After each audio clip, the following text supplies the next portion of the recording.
أعوذ بالله من الشيطان الرجيم. بسم الله الرحمن الرحيم.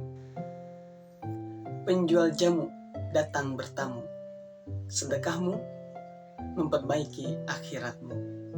Assalamualaikum warahmatullahi wabarakatuh. Alhamdulillah, wassalatu wassalamu ala rasulillah wa ala alihi wa mawalah, amma ba'du. Sahabat-sahabatku yang dirahmati Allah Subhanahu wa taala. Kita hidup bukan cuma di dunia ini. Kita hidup ada yang lebih kekal daripada dunia yang fana ini, yaitu akhirat. Dan oleh karenanya berulang kali saya sampaikan bahwa dunia ini seperti ladang. Kita ini sebagai seorang petani yang mana ada saatnya menanam dan ada saatnya menuai. Dunia ini adalah waktunya kita untuk menanam, dan akhirat adalah waktunya kita untuk menuai. Apa yang kita tanam, itu yang akan kita tuai. Kalau di dunia ini kita menanam hal-hal yang baik, maka di akhirat kita akan menuai hal-hal yang baik. Pun juga kalau kita di dunia ini yang menanam hal-hal yang buruk, maka yang akan kita tuai pasti yang buruk, bukan yang baik. Itu logika ketika kita memikirkan seorang petani antara menanam dan panen. Nah, oleh karena itu teman-temanku yang dirahmati Allah Subhanahu wa taala, di waktu yang singkat ini di dunia, mari kita upayakan untuk senantiasa melakukan hal yang baik. Karena kita akan bahagia, kita akan senang ketika kita memanen sesuatu yang baik. Coba bayangkan bagaimana seorang petani, dia menanam, pagi berangkat, siang dia makan di sawah, kemudian dia pulang ke rumah. Nanti setelah 3 bulan dia mulai memanen. Bangganya, bahagianya seorang petani ketika panennya hasilnya baik. Tidak ada hama, tidak ada angin puting beliung, tidak ada gangguan dan sebagainya. Dan begitu pula kita nanti. Kita ingin ketika panen di akhirat adalah hal yang baik. Dan di dunia ini kita sedang disorot oleh CCTV kehidupan kita. Pasti kita akan lihat, pasti. Karena tidak mungkin tidak yang mencatat setiap amal perbaikan, amal perbuatan kita itu adalah malaikat yang tidak akan pernah bisa disogok. Malaikat yang tidak melakukan kecurangan. Seperti hari ini kalau kita sekarang di Pilpres ada bahasanya sogok, ada serangan pajar, ada kecurangan dan sebagainya, sampai kemarin ada yang namanya pengajuan kepada MK. Ini harus dianulir, ini harus tidak diloloskan. Kenapa? Karena banyak sekali kecurangan yang terlihat dari CCTV, dari saksi dan sebagainya. Ada kecurangan bagi yang kemarin dinobatkan sebagai pemenang. Dan itu adalah dalam kehidupan. Tapi tidak dengan pencatat kehidupan atau CCTV kehidupan kita. Malaikat Raqib pencatat amal kebaikan, malaikat Atid pencatat amal keburukan kita. Tidak mungkin bisa disogok, tidak mungkin kita melakukan kecurangan. Karena nanti mereka akan bersaksi, akan menyerahkan catatan amal kita kepada Allah. Dan Allah pun juga tidak mungkin bisa dibohongi. Semua sudah terlihat, semua sudah tergambar. Apalagi kalau nanti ketika kita berjumpa diperlihatkanlah CCTV kehidupan kita. Hari ini saya sedang menyampaikan pesan ini kepada teman-teman. Dan hari ini teman-teman sedang melihat saya meskipun tidak dalam satu ruangan, tapi dalam satu frekuensi, dalam satu waktu yang sama-sama. Ini bagian daripada watawasau bil haq watawasau bis sabr, saling menasihati, saling mengingatkan dalam kebaikan, dalam kesabaran. Nah, teman-temanku yang dirahmati Allah Subhanahu wa taala, oleh karenanya kita jangan sampai terlena ketika kita berada di tempat yang sebentar ini. Makanya jelas sekali Allah menukilkan dalam surat Al-Munafiqun di ayat ke-10 Allah nukilkan, Allah ceritakan bagaimana kehidupan seseorang yang sudah meninggal. Dalam penggalan ayatnya berbunyi, ya laitani, ya Rabbi laul akhartani ila ajalin qarib fa asaddaqu wa aku minas sholihin. Ya Allah, seandainya diundurin aja sedikit waktu kematianku, maka aku akan bersedekah dan aku akan termasuk orang yang soleh. Ini penyesalan orang yang sudah meninggal. Dan sejatinya seseorang yang bersedekah di dunia ini, dia akan memperbaiki akhiratnya. Karena tadi jelas orang yang sudah meninggal gak mungkin dia bisa bersedekah kecuali ia sudah memberikan pesan kepada orang yang masih hidup, kepada keluarganya. Sebagaimana yang ketika hidupnya, saya pengen dong dihajikan lagi. Karena barusan sebelum ini saya juga ditelepon ibu saya dan berwasiat, tolong nanti kalau udah meninggal dihajikan, dibadalkan. Kalau badal kata ibu saya itu ya setengahnya, nggak full. Kalau sekarang kan kita kalau daftar haji entah kapan tahunnya.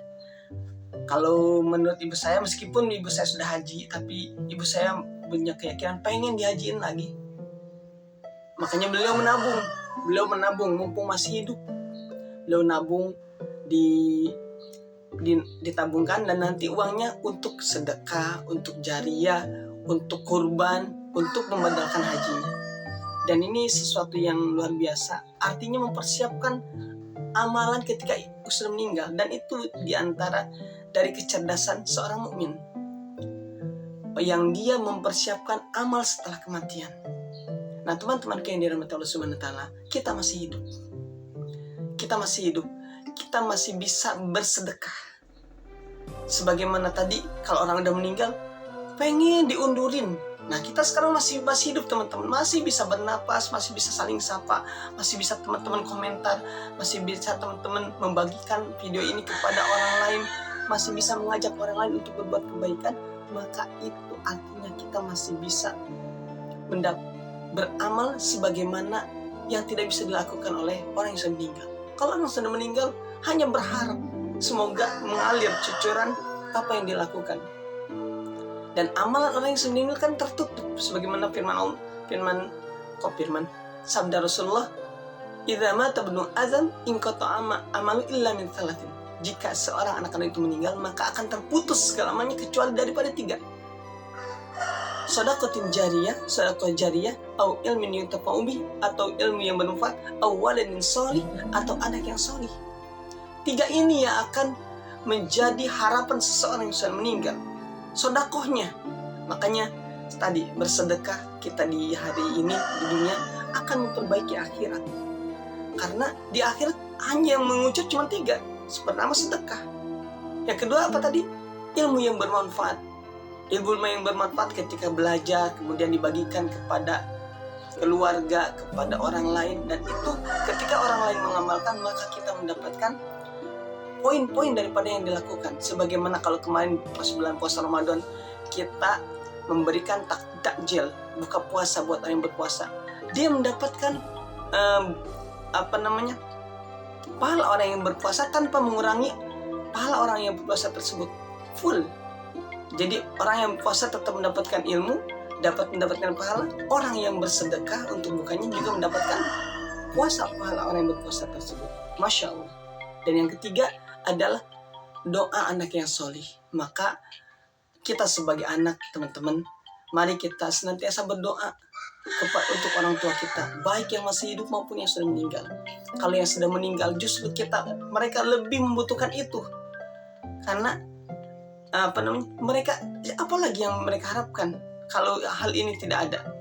Mereka mengharap dari amal jariyahnya, dari ilmu yang bermanfaat, dan dari anak yang soleh. Maka mudah-mudahan kita semua yang menyimak ini bisa menjadi anak yang soleh buat kedua orang tua kita. Kita doakan mereka.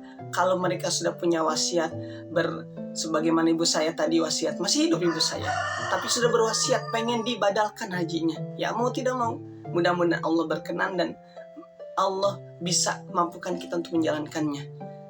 Pun juga kita berdoa untuk kedua orang tua kita yang masih hidup, agar kita bisa membahagiakan mereka ketika mereka masih ada, bukan ketika mereka sudah tiada.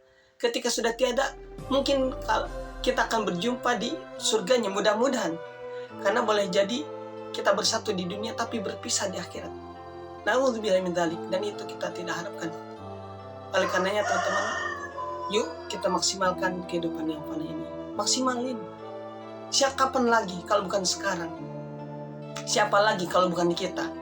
Kita tidak bisa berharap kepada anak keturunan kita, tapi kita masih bisa memaksimalkan waktu yang ada ini untuk bisa mempersiapkan amal setelah kematian kita. Kalau tadi ibu saya sudah berwasiat untuk dirinya, kini kita juga akan ada waktunya, karena kita ini calon mati pasti, dan tidak mungkin kita panjang usianya, dan semuanya sudah terukur, dan tidak mungkin bisa dimajukan dan tidak mungkin bisa diakhirkan karena Allah sudah pasti. Usia kita misalkan 50, 40, 30 atau mungkin 10, itu gak mungkin, karena ada anak yang baru lahir sudah meninggal, kan usianya sudah selesai. Itulah yang kenapa kata Allah, kalau sudah idza jaa ajalum la yastakhiruna sa'atan wa la yastaqdimun. Kalau udah datang ajalnya nggak mungkin bisa diakhirkan maupun dimajukan. Itulah juga kenapa yang suka diceritakan oleh guru saya Ustaz Dasar Latif, orang yang udah dia berniat bunuh diri nggak mati-mati. Kenapa? Belum waktunya. Mau bunuh diri dari lantai paling atas terbang, loncat sampai ke bawah, kalau belum matinya enggak, justru malah dia hanya akan mencederai dirinya.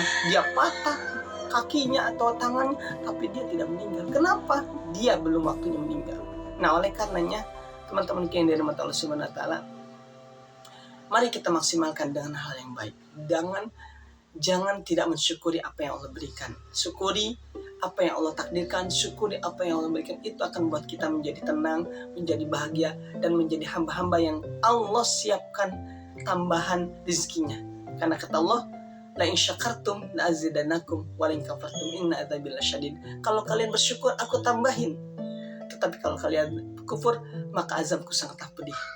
Teman-teman yang dirahmati Allah Subhanahu wa taala, mudah-mudahan kita termasuk hamba-hamba yang Allah jadikan menjadi hamba-hamba yang bersyukur.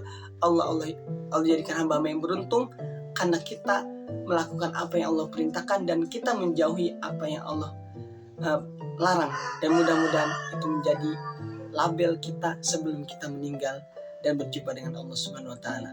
Barakallahu fikum, kurang dan lebihnya mohon dimaafkan. Salam akal sehat.